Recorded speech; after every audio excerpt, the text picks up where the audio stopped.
stay in right now, and a really good excuse to stay in right now. Yes, I'm making a segue. Animal Crossing for the Nintendo Switch came out, and in my opinion, couldn't have come out at a better time because it's just such a lighthearted, really great distraction. It's not a heavy game. You're not killing people. You're not shooting people. It's not difficult. It's relaxing. You just go with the flow. Do whatever you want in that game. You got to be careful you don't piss Roxco off and he leaves you, right, Shay? I mean, that's... I didn't even do that. I still don't know why he left, so... Like, every time I play, I look for him. Like, I'm going to find him. Oh, he's coming back. Oh, it's happening. It's going to happen, so... You have to talk to him every day, and even then, it's still a mystery. I've noticed... go ahead, Carl. Sorry. That's all right, Carol. Nope. Give us the 10,000-foot view of Animal Crossing. Is this your first time playing this game? The series? It's not, and to be honest, I usually get bored of the Animal Crossing games. So we'll wait and see what happens to this one. But so far, so good. For those who don't know, for those who've been living under a rock, Animal Crossing it's a huge phenomenon. It's essentially I guess a social simulation game. You know, you kind of find yourself in the scenario where you get dumped on a little island, and traditionally that's a kind of a populated island, and you kind of have a little community that you get to know, and you do various tasks every day, from fishing to catching bugs to just trying to get money, getting fruit together, little things. You kind of start off again traditionally with a little house, and you have a loan from the villain of the game, Tom Nook. Villain. He's not really the villain, but I've changed my picture to him actually on my Switch now, because I'm thinking it's hilarious. So people are like in love with him and saying, "Oh, I can't believe I owe Tom Nook this amount of money." Where do you get a real mortgage, kids? So you kind of get dropped on this little island. You have to do all these tasks. You have to kind of pay your mortgage down, to upgrade your house. And you can do this on it kind of increases as you go along. You end up borrowing more money to get a bigger place, and so on and so forth.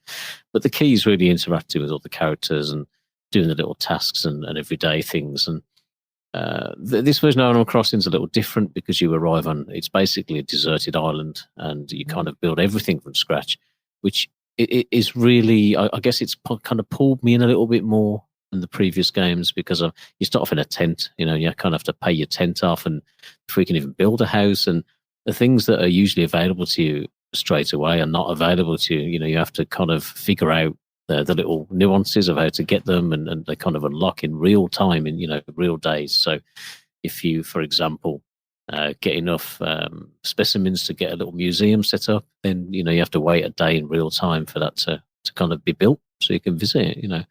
The game's all about just relaxation and having fun with friends. And this one has I think it's a 8-player online, I think, where everyone can get together. You come visit your island and hang out and just have some fun. So that's pretty much it in a nutshell. I mean, I've played them over the years, and I've ended up getting a little bit sidetracked and getting a little bit bored of that kind of logging in on a daily basis and doing some of these little tasks. It felt before a little bit more monotonous, I think. This time round, it feels quite natural and quite fun. And again, with the situation we're all finding ourselves in, that kind of routine, of I'm getting up in the morning, I'm doing a little something. It actually, I don't know, it's working really well. It does. There is some tedious parts. Mm-hmm. And previously, I'm with you, Carl, I would get bored with it. What felt heavier in prior at Animal Crossing games, and I'm still trying to figure out if it's going to be the same way in this one, is the upkeep I had to do with the friends on the island. Like, if you don't write them letters, this is the previous versions. You don't write them letters, you don't visit them, you maybe put your console down for a week, you come back, they're like, I'm out. You weren't a good enough friend, bye. Like, they totally leave. And it felt like a burden after a while to keep up with these people. And as we talked about with Shay earlier, she lost her best friend. I have 2 comments on that. That's an interesting intake from you, of all people. So bring it on. Bring it.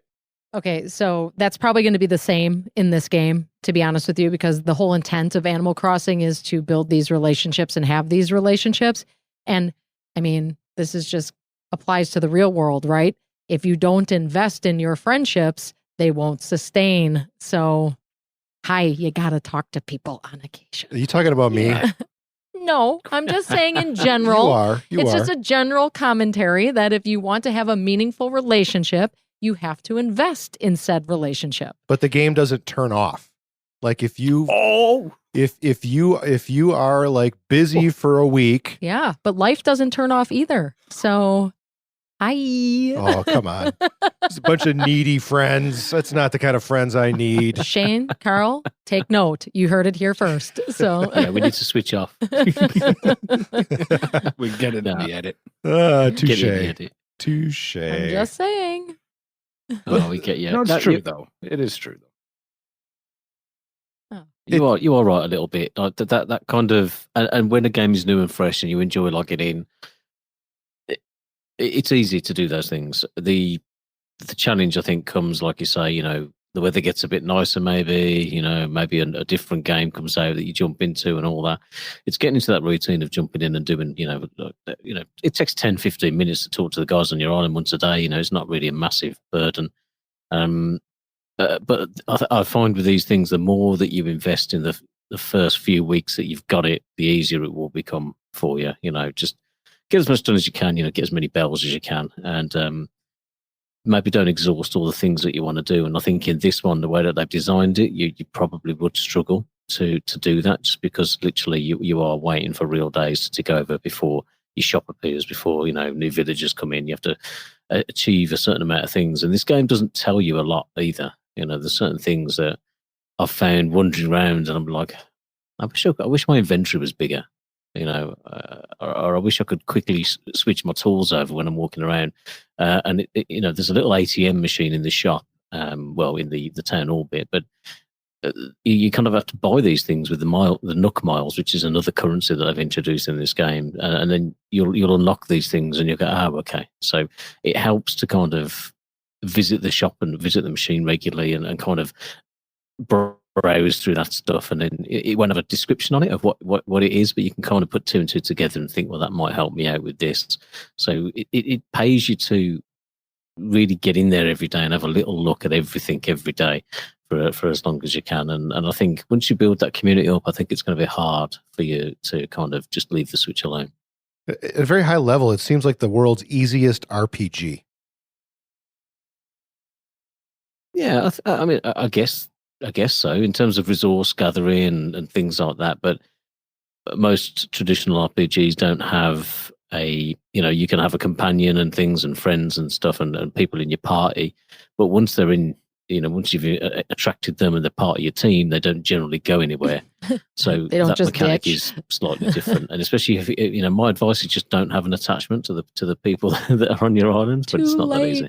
Too late. And there's no goal, which is very different than an RPG. There's no end goal. Just do whatever you want. If you want. So there's a museum in the game that you open, and every time what you can bring to the museum are fossils you dig up that you can build these great like dinosaurs and things within the museum, typical museum stuff, right? But they also have fish and bugs.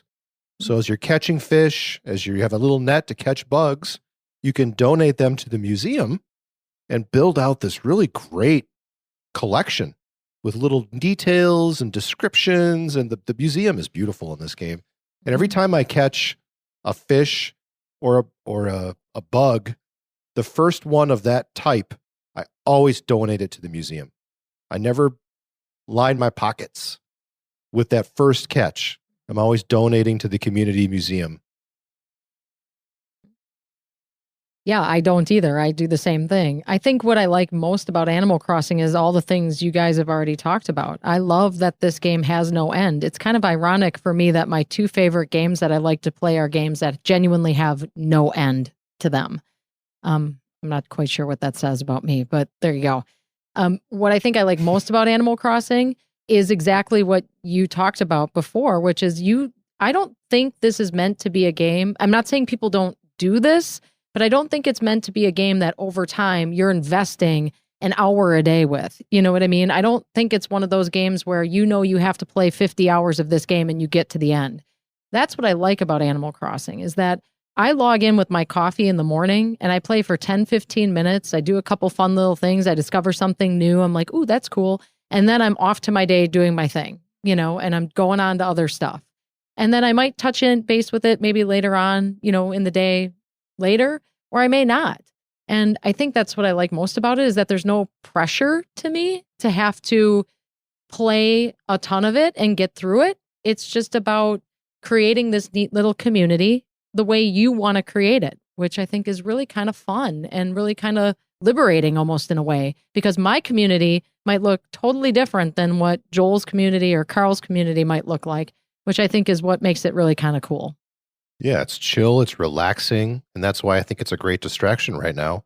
What Animal Crossing New Horizons, this game, is doing that other versions haven't done previously, based on technological limitations back then, is you can go visit your friends' islands, which is a really cool feature. Like, I got together with my friend Dan and his daughter and got to book around his island, and he had some different fruit that I have. So I got to snag a couple of those, bring them back to my island, plant that fruit, make that native on my island. Got to look around their museum. One of the things I noticed is in their museum, it showed me who donated each item. So if you want to contribute to your friend's museum, you totally can do that. It just really opens it up, makes it much more socialization, not only on the island with Roscoe and the crew, but socialization with you and your friends. And they allow up to 8 people, 8 online friends, to get together and to go through these things. We haven't got there yet because this game's been out for a week.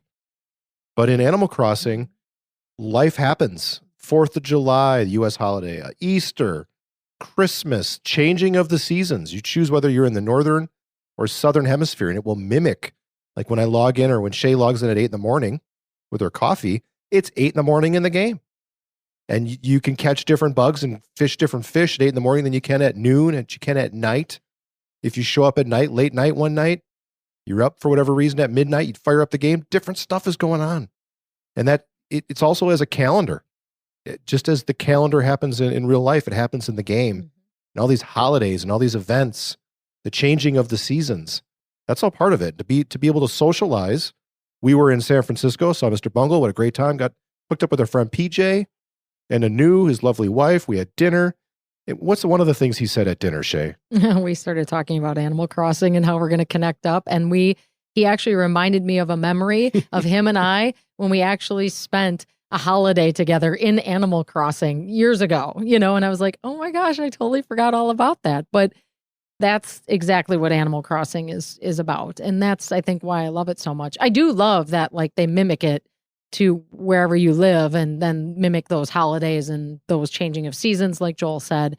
I just think, I was saying to Joel when we were on a walk the other day, before Animal Crossing officially released, I said, I feel like they created this game specifically for me. Like, it is the perfect game for me. I'm basically hanging out, gardening, digging up fossils, making my museum kick ass, and hanging out with a bunch of animals. Hello? Like, that's like Shay's ideal world. That's me out in my yard every day anyway, right? Like, and then he laughed and he's like, you're one of like a million people who love this game. I'm like, I know. I'm like, but that's what makes it so great, So, and really, I think it has a special place in my heart because I've got so many great memories from it. Funny, like the Roscoe stuff. Great, like with my friend PJ. But also, right now, with everything we're going through, really in the real world, to have a game that's just genuinely a thoughtful, sweet, kind-hearted game is exactly what I need. And I think what, quite frankly, a lot of people need right now. So I love it. You're not wrong there. Literally everyone on my friends list who's playing their Switch at the minute is playing this game. So I think it's definitely got that kind of escapism to it. And, just enjoying and, the world, the little world in there that's a pleasant place to be. So, yeah, you're not alone there, mate. It's tough to rate it. It'd be tough to score it. I think it's all you get out of it what you put into it. I mean, literally, if you want to invest in this game, it's going to pay dividends. If you don't, it probably won't be that great. But the more you get enthralled in the world and distracted by its wonderful distractions, the more it's going to reward you. And that's what I love about the game. To me, I started the show by saying this, and I believe it. It's just the perfect game right now. It's so relaxing. As I'm playing games right now with the heaviness on my shoulders from everything going on, I want like comfort food, something I've played 10 times that I don't want to have to think too hard about or worry too much about. And this game. This is all I need right now. It's fantastic. And the more I invest into, and I love as the calendar changes. You think of this, even if you put this game down for a week or two and maybe your friends get mad and move out, get irritated with you, but it's like something happens, like, oh my goodness, it's Easter. I better fire this game up and see if there's like a little Easter egg hunt going on. It's stuff like that that'll keep it going throughout the year. I love that stuff with this series. Absolutely. Yeah, I love it. I don't know of what more I can say about it than what we've already talked about. I think just for me on a personal level, I tend to like games that give me the freedom and the space to do what I want to do with it. Like I said, this and one other game are my favorite games, and both allow me the freedom to do whatever it is that I want to do within them without having a timeline, without having it come to an end. That can be frustrating for some people. I get that. And I understand wanting a game that does genuinely come to an end as well, too, for that sense of completion. I play those games as well. But it's interesting. Most of the games that I tend to gravitate towards are the ones that really genuinely don't have a definitive end. And it gives you the freedom and the space to do with what you want. Yeah. And most of the games that I play have a definitive end. So, and they're generally 60 to 80 hours long. So this game is perfect to run side by side with those. But I also know that, I won't think that I've put that amount of hours into it, and probably in a month's time I'll turn it on and I'll be like, oh shit, I played 40 hours of Animal Crossing. It's just the way it goes. The other day on Twitter, a friend of the show, Colin from the Last Save Loaded podcast, he was sharing his day's play from like the first 3 days he'd had it, and he was like, 8 hours here, 7 hours here, like 11 hours or whatever it was. Wow. And you kind of just like, I can understand how that how that happens. I'll pop it on for 10, 15 minutes and an hour's gone by like the drop of a hat. So it's definitely one that will creep up on me in terms of the time played, but I'm having a blast with it. I just wish it held your hand a little bit more. Maybe some of the things I've discovered by random, I've kind of thought to myself, oh, I wish that I'd realised I could have done that a little bit sooner, but hey ho. Yeah. That's part of the reward, man. But I get that. Yeah. I do get that, because there's times where it's like, oh, I didn't know that, but you kind of hear it from a friend when you're talking. That's kind of fun because you're sharing that information, from a friend. But I get where you're coming from with that. Sometimes it's kind of nice to be like, oh, I wish I would have had that just a hair sooner, but.